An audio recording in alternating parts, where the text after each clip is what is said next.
The world we live in is full of things we don't understand. Being the curious humans that we are, we naturally try and seek these things out. Doing so has led us to remarkable discoveries and inventions that we never could have imagined 100 years ago.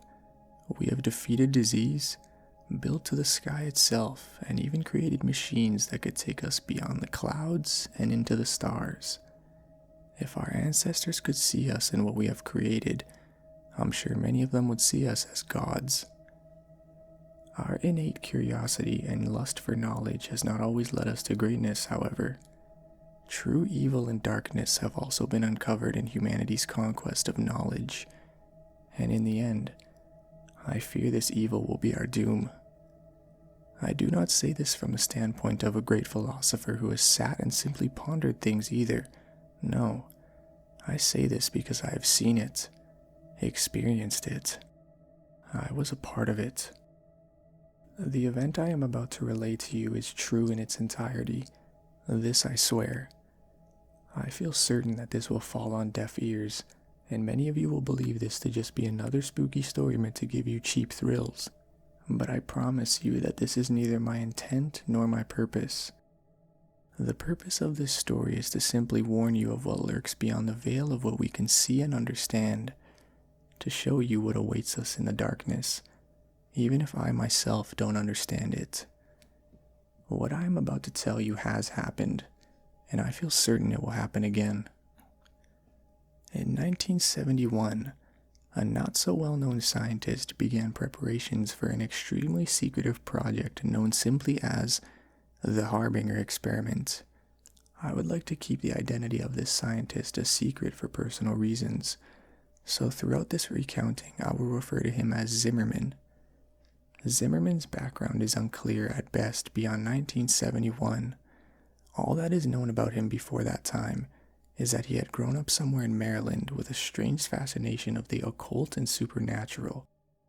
This later made him an outcast among his fellow scientists due to how scoffed upon the metaphysical was, and still is at the time. Zimmermann's opinions concerning the otherworldly were not the sole cause for him being an outcast, though. It was his methods that made him widely unaccepted among his peers. Zimmermann was well known during his time for being ruthless and cold beyond measure. He never cared about the means. All that mattered to him was results. And if he predicted the results to be valuable enough, anything would be worth obtaining them. It was this insatiable and brutal lust for the truth that made him feared among those that knew of him. And the few that knew of him and did not fear him believed in him and followed him in his work closely. The word Harbinger itself has such a mysterious and intimidating taste to it. Maybe it's the way it rolls from our tongues, or maybe it's simply due to its association with the project. But the word always seems to carry a certain amount of doom with it, which would make sense. The word itself means to warn or forebode. I can't imagine Zimmermann's reason for giving the experiment this title, but in retrospect, it fits perfectly. Zimmermann came to a select few, me being one of them. He told us he was working on something big and that he needed people who could keep confidentiality and not spread idle gossip of his work. While he did not fully trust some of us, he did know that we were professionals and that for some reason or another, we were all in dire need of employment. I had worked at the local clinic as a doctor, but I was caught stealing medication and was promptly fired. This left a very dark mark on my resume, so work was hard to find. I was also a native to Alaska and lived near where the experiment would take place, so I guess you could say I was a convenient choice. As you can imagine, I jumped at the opportunity. It was hard not to when I saw the payout. 15 of us were hired in total. Some were colleagues of his that had been working with him for a while. Some were maintenance workers, and a few were hired as private security. I was the only medical professional to be hired. It is still a wonder to me how he even attained the funds necessary for the experiment. I would not be wholly surprised if his financing was not entirely legal. But legal or not, I needed the money and he was paying. Looking back, it's a decision I've come to regret. After Zimmerman obtained his money, he used it to buy a relatively large plot of land deep in the frozen wilderness of Alaska. And upon that piece of land, Zimmerman built a concrete structure, not dissimilar to a bunker in fact.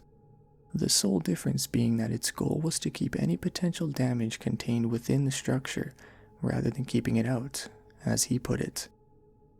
Most of the structure dug underneath the earth, which had the effect of making the underground complex seem so much smaller than it really was from the outside, as would be expected. There was only one way of entering and leaving the underground structure, and it was via a ladder that led from a small, unassuming concrete building on the surface, which I will refer to from now on as the entrance building for convenience, to the network below. After everyone had gone to bed at night, the hatch that contained the ladder would be sealed off with a very large and thick metal lid. Zimmerman was very strict about this. Located not too far away from the entrance building was a series of wooden cabins that would serve as the sleeping quarters for the staff Zimmerman had hired. Compared to the entrance building on the surface, the underground system was massive. At the center of the complex was the control room. This is where all the facilities, electronics, and such were linked to. This included security cameras, lights and door controls. Consoles, monitors, and computers lined the walls of this large central chamber. This is also where the ladder in the entrance building connected to in the underground complex. Connected to the control room were 3 doors. One led to a smaller room that served as the infirmary. Another door led to a break room, and the last door led into the hallways. The hallways are where the complex began to feel extremely eerie. They were for some reason laid out in an extremely confusing scheme that led in circles and to complete dead ends. These hallways made up a vast majority of the complex, and it would be very easy to get lost in the maze if you were unfamiliar with the complex. But if you knew where you were going, you would find yourself standing before one of 3 8-by-8-foot rooms before long. Each room had a camera hooked up to one of the corners of the room, and all 3 of those cameras were connected to a corresponding monitor in the control room. Cameras were also scattered throughout the hallways so that whoever was watching their corresponding monitor could see anywhere they wanted to, when they wanted to. Thick metal doors stood at the entrance to each of the 3 8-by-8-foot rooms, and in order to open them you would have to enter a 4-digit code into a panel located near the door. I remember when I first arrived at the complex, how badly the hallways frightened me. I have always been claustrophobic, you see, and those hallways were so very narrow. The noise, or more accurately, the lack of noise, was always a tremendous source of fear for me in those bleak, narrow hallways. It was always so unnaturally silent, as if the entire world had stopped moving. It really made you feel like you were trapped down there. Thankfully, though, I only rarely ventured into those hallways, for I was the only medical professional in the facility, and I had virtually no reason to go into them. In the beginning, I found it so peculiar that Zimmerman would ask for a medical professional like me on a project like this, but by the time it was all over, I understood why. The official purpose of the Harbinger experiment was to test and observe the effects of extended isolation on the human mind. This is what was listed on reports being sent out at least, but unbeknownst to all those who were not participating in the project, excluding the subjects, the true purpose was much darker. Like I said before, Zimmerman had always had an obsession with the occult and supernatural. He sought to prove himself to those who did not believe in him. He wanted physical proof that the supernatural was a real phenomenon, and he wanted to be the first one to attain said proof. The true purpose of the Harbinger experiment was to find proof of the metaphysical, a world we could not see. The thought of doing this was naturally a tad bit daunting and even scary, but it was Zimmerman's method of doing so that was truly terrifying. Zimmerman believed that he would be able to open a portal between worlds momentarily, allowing 3 random entities to cross over to our world, and each one of these beings would be trapped within one of the 3 rooms. Zimmerman had the theory that any entity would try and latch onto the nearest living thing that had the capacity for it. He wanted to use this technique to trap a spirit in a physical form by allowing it to enter a living being that had been injected with compound mixture of Zimmerman's creation. In theory, this compound would keep the entity from simply leaving whatever it was attached to. The only way it would be able to leave a host who had been injected with the compound was through death. According to Zimmerman, the host would have to be something living, with a will strong enough to survive the possession, and there's only one known species that possess the amount of will required for this: humans. Zimmerman had also done something to ensure that the entities would only enter the 3 rooms, and that there would only be one entity in each room, though I cannot say I know exactly what he did. In fact, I know next to nothing when it comes to how Zimmerman managed to do what he did. He liked to keep his methodology a secret to his most trusted colleagues, most likely due to his paranoia that someone would steal his ideas and take credit for the success of said ideas. If I had known that this was the true purpose before I signed up, I may have reconsidered. But Zimmerman decided not to tell us until we were all gathered at his fortress. Even if any of us wanted to leave, I doubt we would have been allowed to do so. The security team Zimmerman had hired was loyal to him in the payout. It is not likely that Zimmerman had given them the order to now allow anyone to leave. There were 3 different subjects included in the experiment. All were native to Alaska, and each one was lured into the project under the belief that they would be participating in a harmless study of the effect of isolation on the human mind, as I mentioned before, which is why none of the subjects objected when they realized that they would be confined to one of the 3 rooms that I mentioned earlier. The first subject was a young man. He was apparently out of work and desperately needed the money that had been offered for participating in the study.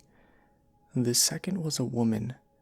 Just by looking at her, I could tell she was an addict of some sort.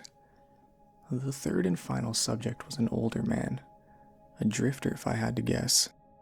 One thing that they all had in common was that none of them had any family or friends left. In short, no one would miss them, which is why they were chosen for the project. I am sorry. I wish I could supply more information about the subjects, but all of this has been drawn from memory, and I was given little information on the 3 to begin with. The experiment did not officially begin until 1987, 16 years after its original announcement. I was eager to begin, so I packed up and headed out to the complex as soon as I could. I arrived at the compound a week before the subjects had even signed up, and a whole month before the project even began. I was not the first to arrive by any means. When I got there, Zimmerman, his colleagues, and the security team had already arrived. I suppose you could say I was among the people Zimmerman did not trust to arrive first. Everyone had arrived about a week before the experiment began. There was a noticeable rift between those who were there simply for the money, like me, and those who were followers of Zimmerman. On October 15th, 1987, all the preparations were in place. The subjects had been sealed in their rooms. The cameras, lights, and speakers were fully operational, and all the staff members had settled in. The time had come for the experiment to officially begin. Zimmerman asked everyone to report to the control room around 9 p.m. to witness the beginning of the experiment. He wanted everyone to be present when he proved that all his theories had been correct, and that he was not just a madman. He wanted us all to see the fruits of his labor. When everyone had finally gathered in the large control room, Zimmerman turned to us and simply said, "Observe." He then turned his back to us, leaned into the microphone that would project his voice through the 3 rooms, and then he began chanting in a strange language that I feel certain no one but Zimmerman could understand. We all observed the 3 large monitors on the wall, silently waiting for something to happen. The subjects all stood in their room, dumbstruck by Zimmerman's chanting, staring at the monitors with confused expressions on their faces. After about 5 minutes, I felt something awful. I cannot explain exactly what it was, but a horrible feeling of dread washed over me, riddling me with fear. It was then that the ground actually began to shake subtly and the lights began to flicker. Zimmerman continued chanting into the microphone as if nothing was off or wrong while the subjects began dashing around their rooms, screaming for help. Then, suddenly, the ground stopped shaking and the monitor's image turned to static. The air began to become very heavy as we all stared at the monitors, waiting for them to regain their image and show us what was happening or had happened in those 3 rooms. For a while, all was silent, but then there was screaming. The screams of a woman going through unbearable pain and terror began to echo through the compound. The similar screams of men began to coincide with the woman's terrified screams, and together they mixed into an awful symphony of pain and fear that beat mercilessly into our ears. Those of us who were here for the money began to give each other scared looks, while those loyal to Zimmerman seemed completely unfazed. We wanted to leave and never come back to this awful place, but we all knew deep down that Zimmerman would never allow that to happen. We were here for the long haul. There was no escape. It was 10:13 p.m. when the screaming finally stopped. The monitors had yet to reveal to us what had occurred in those 3 rooms. As soon as the screaming ended, Zimmerman stood and dismissed us all for the night, adding that we were all forbidden to come back into the compound until 10 a.m. tomorrow morning. Not like any of us wanted to. We all solemnly made our way out of the compound and towards the cabins and settled in for the night. I feel it is safe to say that not all of us slept well that night, and I was not one of them. The following morning, all of the staff had arrived at the entrance building. We all stood inside exchanging nervous or tired looks as we waited for Zimmerman to arrive and open the hatch that concealed the ladder. I could see palpable fear in the eyes of some of us, while others did not seem to have been remotely affected by what happened last night. Zimmerman showed up 5 minutes after 10, apologizing for his tardiness as he came through the door of the entrance building. He opened the hatch and, without any hesitation, began descending the ladder downwards into the black abyss. He almost seemed enthusiastic. I was the first to follow behind Zimmerman's dark descent into the facility. It seemed that the farther I climbed down, the more the darkness closed in on me, as if it was trying to swallow me whole. And as I climbed deeper, I couldn't help but feel that this place was different somehow. While before there was only the unsettling concrete hallways and rooms, now there was something else. Something made the eeriness feel so real and personified. I felt like a horrible and gruesome scene awaited us down there, but I continued climbing downward, despite my fear and my hesitation. This was no longer just a spooky bunker. There was darkness and malevolence in the air. A true evil now lived here, and I could feel it. We all could. I finally felt my foot touch the ground and let out a silent sigh of relief to be on solid ground. Almost as if on cue, the light bulbs came alive, dousing the room in their warm and welcome light. Zimmerman must have turned on the power, I thought. I allowed myself to take a couple seconds to examine the control room. It was exactly as we had left it last night, for which I gave a silent and thankful prayer. It was almost as if nothing unusual had ever happened. I shook myself from my thoughts as I remembered the static-filled monitors from the night before. I let my eyes slowly make their way towards the monitors on the wall, anticipating the grim and fearful scenes that would be on them. My attention was first grabbed by monitor 1 and 3, which were still pure static. It would have been a small relief, but then the motionless image on monitor 2 caught my eye.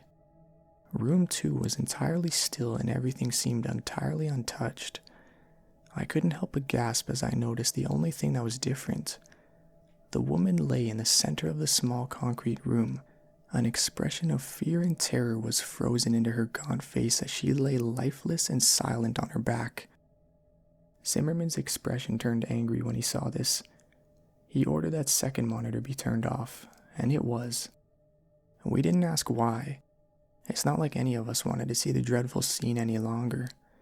He also ordered that if the images in the monitors 1 and 3 did not return within the next 2 hours, the security team would be sent to investigate the rooms. The security team nodded at hearing this. They made it seem as if they had no fear, but I could see it in their eyes. The subtly loud tick-tock of the clock was the only sound that echoed throughout the control room while I stared at the monitors. An hour and 50 minutes had gone by, and static was still all that occupied monitor 1 and 3. All of the other staff members were working except me. This was due to the fact that the project had been completely injury-free thus far, so I essentially had nothing to do but wait for someone to hurt themselves. Zimmerman, a couple of his colleagues, and I were the only ones that occupied the room. They quietly chatted amongst each other on the other side of the room, while I spent my time reading and pondering the situation I currently found myself in. I had clearly made a mistake coming here. The corpse lying in room 2 was evidence of this, and God only knew what awaited us in rooms 1 and 3. My thoughts were soon interrupted as monitor 3's image returned. The clear image now displayed on the screen made everyone's eyes noticeably widen. What was displayed on the monitor was horrifying. A humanoid thing stood in the center of the room staring directly at the camera, unmoving. It was wearing the jumpsuit that Subject 3 had been issued, but this was clearly not the same man that had entered the room. What caught my attention first was its eyes. They were solid black and twice the size of normal human eyes. They seemed so endless and so cold. Its head had also grown with the eyes in such a symmetrical and unsettling manner. The being had also shed all of the hair it once had, and even from the monitor I could see how unnaturally smooth and clear its skin was. It had also seemingly grown in height and stature, which could be seen in the fact that the jumpsuit was now obviously far too small for its wearer. Its limbs had grown especially long. Its arms hung almost as low as the creature's knees. What we were looking at was in no way the same man we had sent inside. Fear. Fear was all I felt as I continued to stare into the monitor at the thing in the room, and my fear seemed to be shared by those around me, which made me feel kind of good. It may sound awful, but it was a bit satisfying to see that Zimmerman and his colleagues could feel fear too. But at the same time, it was worrying, because this showed that this was not part of Zimmerman's plan. Something had gone wrong. We all stared into the monitor at the thing despite our fear. It was almost as if we were in a trance. My already present fear began to grow and spread rapidly through my body as I became lost in the creature's eyes, trapped in its terrifyingly hypnotic gaze. After what felt like forever, I managed to break eye contact with the creature and divert my attention from the monitor, and when I did so, I felt my fear levels drop considerably. After a short while, Zimmerman ordered his security team to make their way to Subject 1's door, just as he said he would do. The security team left without question, armed with only batons and pistols. I focused my attention on watching the men progress through the hallways towards Subject 1's room, via the cameras, even through the not-so-high-quality cameras. It wasn't hard to tell that these men were afraid of what awaited them. Their heads were downcast as they walked. They did not possess the same confidence within them that they did when this project began.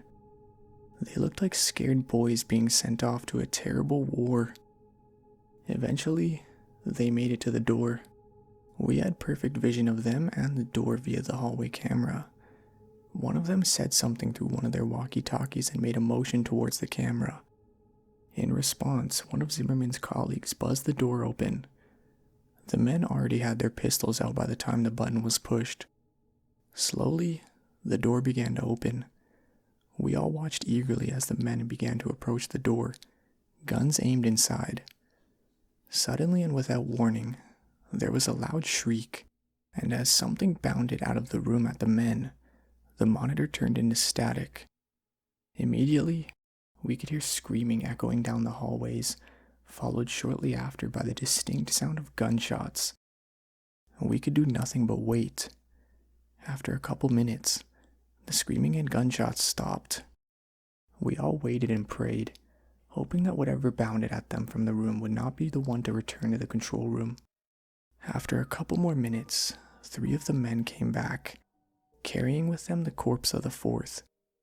He had massive cuts covering his chest, and his face was shredded. You couldn't even tell who he was anymore, or even that he was human. I was used to gore, being a doctor and all, so I felt somewhat unfazed by the mass of shredded flesh and bloodied meat they carried with them. But many of the others went pale and vomited. The security team all wore emotionless expressions and eyes filled with terror. One of the men finally looked up at us. He stared at us for a while with those wide eyes of his. "It's dead," he finally managed to mutter in a shaken and scared voice. A couple hours went by.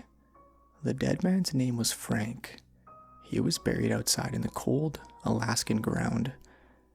2 of the men were unharmed, physically at least. The 3rd was alive, but only barely. His body was covered in bloody slashes and one of his eyes had been gouged out. I managed to stabilize him, but only just. The other 2 men vaguely explained what happened. Apparently, Subject 1 leaped out at Frank after the door had opened, only it wasn't really Subject 1 anymore. According to them, it had a hideously contorted face and long, sharp claws. They claimed to have shot it over a dozen times before it fell dead, and then they emptied another dozen bullets into it just to be sure it was really dead. Only once it was dead did they come back. After tending to the wounded man, I went to investigate the 3 monitors. As afraid as I was of seeing what those monitors may have held, I needed to see. Subject 3 was the only one left now, and I needed to see it and make sure the creature was still in his room. It seemed to be more like a jail cell than an ordinary room at this point though, which was probably a good thing. The cameras displaying Subject 1's room and the hallway outside it still displayed a static-filled screen. No one was sent to repair them or investigate. We just had to hope that Subject 1 was well and truly dead. Monitor 3's image was exactly the same as I had left it. Subject 3 was still staring directly into the camera at us. He was still in the exact same position, and if it were not for the small fan in the corner of the room, I would think I was looking at a still image. In a way, I felt relief at seeing this. Relief that he was still in his room and had not escaped while no one was looking. After everything quieted down, I noticed something especially unusual. There was a strange sound emanating from somewhere. At first, it was barely noticeable. The only reason I heard it was because of how extremely quiet it was in the infirmary. But as time went by, it slowly began to increase in volume. After about an hour, it was loud enough that everyone else could hear it too. And after a couple more hours, its volume had increased so much that we could determine what the noise was. It was a song. One of the staff members identified it as "Living in the Sunlight" by Tiny Tim. Apparently, his father loved the song and listened to it frequently. The song seemed to be on a loop and kept replaying itself. Although we were able to identify the noise, we remained unable to identify its source. We knew that it wasn't coming from the speakers because we had turned them off. It seemed to be emanating from the walls themselves. More time ticked by as we all began to become increasingly agitated by the song. I spent most of my time in the infirmary attending to Frank or in the control room. Fear hung in the air, and the presence of unmistakable darkness and evil was no doubt its source. Subject 3 still had not moved. He had kept his unblinking gaze fixed on the camera the entire time. It always felt like he was staring directly at me, no matter where I was in the room. I think this effect was also felt by others due to the fact that they seemed to move around the room a lot and for seemingly no reason. After a few hours, the song was so loud that people almost had to shout in order to communicate. We had been trying to find its source so that we could turn the song off, but it was to no avail. The source was completely unidentifiable.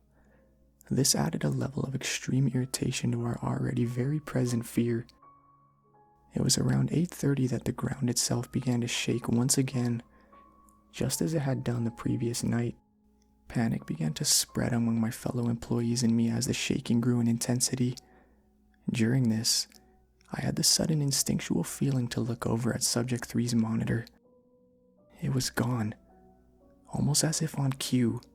The power went out, and thankfully, the song did as well. Ever since the security team came back, panic had been slowly building among the staff, and Zimmerman was powerless to stop it. When those lights went out, the calm projections that everyone had been trying to maintain left us all, and the fear in all our hearts took over. The emergency backup lights kicked on shortly after the power went out, which I gave a silent, thankful prayer for. The lights were dim, but they still allowed me to see a lot. Total panic seized us as many of my fellow staff members began screaming and rushing to the ladder in an attempt to escape.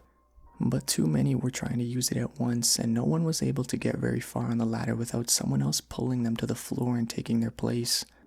Zimmerman was shouting for everyone to calm down, but his dominating and intimidating personality had no effect here, and his demands fell upon deaf ears.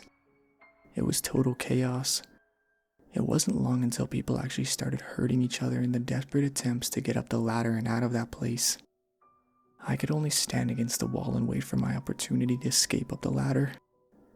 All the screams were soon silenced as the familiar hum of that unsettling song began to rise in volume again, only much quicker this time. And this time, it was clear that the noise was coming directly from the maze-like corridors. People stopped fighting and shouting as all our attention shifted to the door that led into the hallways. The song quickly got louder than it had ever been before, which forced many of us to cup our ears with our hands in an attempt to silence the noise. Then, suddenly, the sound just completely stopped. Silence. That was all that filled the room as we all stared at the thick metal door in anticipation for what was coming. It felt like ages had gone by, but in reality it was probably only seconds before the silence was broken. The door suddenly and violently burst open and the music started again, louder than it had ever been before. The suddenness and the volume of this caused many of us to recoil by falling to the ground and grabbing our ears in an attempt to block out the noise. I glanced up for just a second, and in the doorway stood a tall, smooth-skinned figure with long limbs and eyes so dark and malevolent that you could clearly see them in the dim lighting. After I got my bearings, I looked upwards at the creature once again just in time to see the thing pick up and rip Zimmerman in half with one fluid movement, dousing the room and everyone in it with his blood, intestines, and organs. I was no stranger to gore, but the sight of that was too much for me to bear. I hunched over immediately after seeing this and vomited all over the cold cement floor. That ladder is my only hope of survival, I thought to myself as I forced myself to a standing position. And as my eyes rose along with the rest of me, I could see the thing ripping and tearing through the people as they scattered in an attempt to escape. It was distracted, and as awful as it sounds, this was my only chance to get up that ladder. I forced my legs to move towards the ladder, trying to block out the terrified screams of my fellow staff members and the unbearably loud music. I could hear gunshots coinciding with the screams and terrible sounds of flesh being ripped apart somewhere in the mess of noise. I reached my hands outwards and felt a wave of relief wash over me as my fingers came into contact with the hard metal rungs of the ladder. I gripped them and began to climb upwards as quickly as I could in my disoriented state, all the while praying that the monster would not see me and pull me off the ladder and back into the slaughter. It felt like at any moment I would feel one of its smooth hands wrap around my ankles and pull me to my death, but I eventually made it to the top. There was no question in my mind. I had to close the hatch and seal that thing down there, even if it meant certain death for my colleagues. I could not allow that thing to escape. I gripped the thick metal lid and began to push with all my might in an attempt to seal the underground complex off. Despite how dense and sturdy it was, The lid was surprisingly easy to move and did not take very much effort to push it over the hatch, even in my weakened state. In seconds, the hatch was completely covered by the dense metal lid. I collapsed on my side and began to vomit some more as exhaustion overtook me. And as I lay there, I realized something. Aside from my labored breaths, the only thing I could hear was the faint echo of that song from down below. I felt as though I would lose more of my sanity if I continued to lay there and listen to that song. So I once again forced myself to my feet and began to make my way to the wooden lodge I had stayed in the previous night. It was where I had left my baggage and also where I had left the keys to my truck. Of the 15 staff members that took part in that forsaken experiment, I am the only one who survived. I have never returned to the awful place where all of this happened, and I don't intend to. The project was very secretive, and Zimmerman was the only one who knew the details of it, and, as far as I know, no one is aware of my involvement aside from me. In fact, I am probably the only one who knows what the Harbinger experiment truly was, let alone what actually happened. By now, you are probably wondering why I have told all of you about something none of you should be aware of. Maybe you're expecting me to give you a speech about not messing with things you don't understand, or something along those lines. I hope not, for I have no speech to give or lesson to impart. I began hearing a noise earlier today. Almost immediately I recognized the noise as a very haunting and familiar song. I didn't even try to trace it to its source. I knew it would be pointless. And as the day has progressed, the song has increased in volume. It's loud enough now that I can very clearly make out the lyrics. I am completely unable to escape Tiny Tim's voice. It has followed me everywhere I have gone. Subject 3 is coming for me, and I know my time left in this world is extremely limited now. I guess you could say that I just wanted to tell the tale of the Harbinger experiment before it was lost forever. I hope that you will take some lesson from what I recounted to you, but I think we both know you won't. Let's be honest, you don't believe a word of what I've just told you, and I don't blame you. I wouldn't believe me if I were you. To you, this is nothing more than something to get your cheap thrills from. You were probably mindlessly surfing the internet when you clicked a link and found yourself here, wherever here may be, reading this story. And to be honest, I don't care if you believe me or not. Even if you do, it probably won't stop you from trying to uncover the truth of a darkness that few of us have ever seen. It certainly never stopped Zimmerman. If you want a lesson, look at what happened to him when he went seeking the truth. I pray that none of you will ever discover this truth. I pray that none of you ever have to see the evil I have seen. I hope you all get to live in ignorance of what lies beyond the veil of what we can understand. It's here now. I can feel its black eyes burning into me just as I could all those years ago. I am as much to blame as Zimmerman is for the monstrosity that is now free to roam the world, even if I was not the one to create it. I'm sorry. Please forgive me.